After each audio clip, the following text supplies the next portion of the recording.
महाराज जी, मैं जीवन जी तो रहा हूं परंतु एक एक क्षण मेरा भय, शोक, चिंता, नकारात्मकता में गुजरता है जिससे मैं कुछ कर नहीं पा रहा हूं। हाँ, इसका कारण पाप है। खुली बात है, इसका कारण पाप है, असत आचरण है, पूर्व जन्म और इस जन्म दोनों के। अगर इस जन्म में असत आचरण न हो तो पूर्व जन्म का आचरण का प्रभाव आएगा, पर वो भयभीत नहीं कर पाएगा, वो शोकित नहीं कर पाएगा, वो चिंताग्रस्त जैसा आप बोल रहे हो ऐसा नहीं कर पाएगा।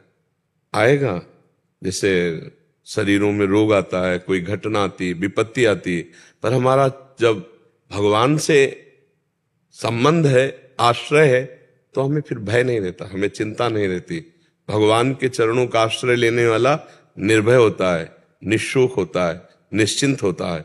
क्या उसके जीवन में विपत्तियां नहीं आती? क्या प्रतिकूलता नहीं आती? क्या समस्या नहीं आती? आती हैं, लेकिन बहुत बड़े से भरोसा है, कनेक्शन बहुत बड़े से है, तो हर विपत्ति उसके लिए निपटने लायक हो जाती है। ऐसी कोई विपत्ति नहीं जो उसको परास्त कर दे। जिसने भगवान का भरोसा लिया है, जो भगवान का, परमात्मा का सुमिरन करता है, शरीर छूट सकता है लेकिन दुर्गति नहीं हो सकती।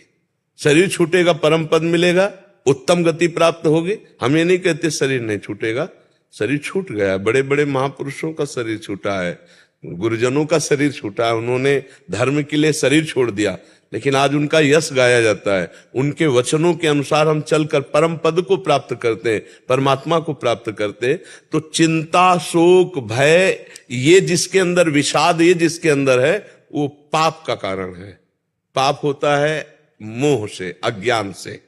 अज्ञान के कारण ही ये चिंता, शोक, भय है। यदि अज्ञान दूर हो जाए, पाप दूर हो जाए, तो अभी निश्चिंत, निशोक, निर्भय हम हो जाएं। वो होता है भगवान के भजन से।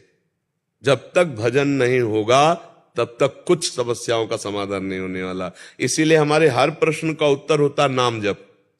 आप जितना नाम जप करेंगे उतना ही आपका हृदय शुद्ध होगा, आपके विचार शुद्ध होंगे। पूरी की पूरी सब सुविधाएं दे दी जाएं विचारहीन पुरुष को, ध्यान रखना हमारे शब्दों को, हर सुविधा जितनी मांग है उसको सब दे दी जाए, पर वो विचारहीन पुरुष हो, कभी सुखी नहीं हो सकता।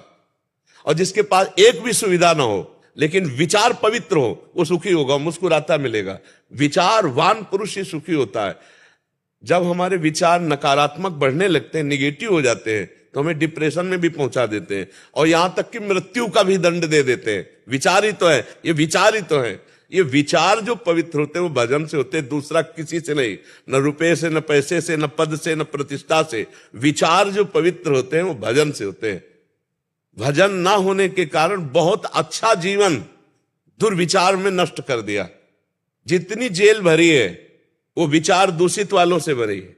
विचार दूषित हुआ, गलत काम हुआ, कानून के अंतर्गत अपराध बना, जेल भोग रहे। अगर कानून ने नहीं जाना तो भागवतिक विधान से दंड मिलेगा। नाना प्रकार के रोग, नाना प्रकार की विपत्तियां, नाना प्रकार की समस्याएं दूषित विचार का ही फल है। हमारे विचार शुद्ध होंगे सिर्फ भजन से, दूसरा कोई उपाय नहीं है। विचार हो तो एक रोटी भी तुम्हारी जो दी हुई है वो दूसरे के बहुत बड़े काम में आ गई।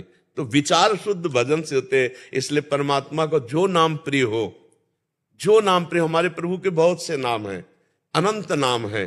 कोई एक नाम ले ले या गुरुमुख से जो मिले वो ले ले। जिसे गुरुमुख नहीं हुए अभी, तो जो नाम प्रिय हो नाम जपना शुरू कर दो, उससे तुम्हारा निश्चित भय चला जाएगा, निश्चित चिंता चली जाएगी और आप आनंदित हो जाएंगे। नाम जप करो। करते महाराज, जिसके बाद भी भाई मतलब बना है। घड़े में एक चुल्लू चुल्लू जल डालते जाओ, 5 छेद कर दो, कभी नहीं भरेगा।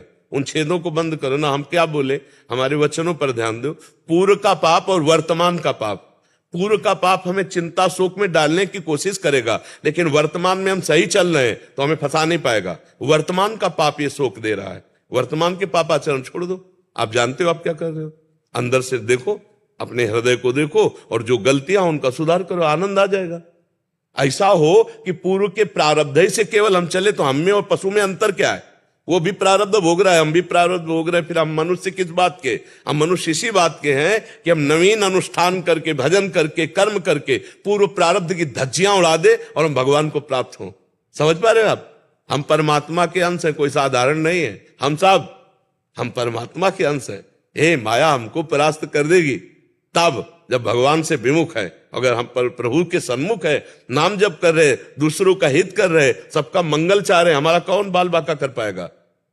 देखो बच्चा, जो गलतियां उनको सुधारो, खान पान की गलतियां, भोग विलास की गलतियां, विचार की गलतियां, उनको सुधारो, अभी आनंद आ जाएगा। अगर हम नहीं सुधारेंगे इस जन्म में तो सुअर कुत्ता बन के थोड़ी सुधार पाएंगे। सुधारना तो मनुष्य ही बन करके है, तो सुधारो, नौजवान हो, खूब सत्संग सुनो, और जो उसमें अच्छे आचरण है उनको अपने जीवन में उतारो, नाम जप करो, माता पिता की सेवा करो, समाज की सेवा करो, अभी आनंद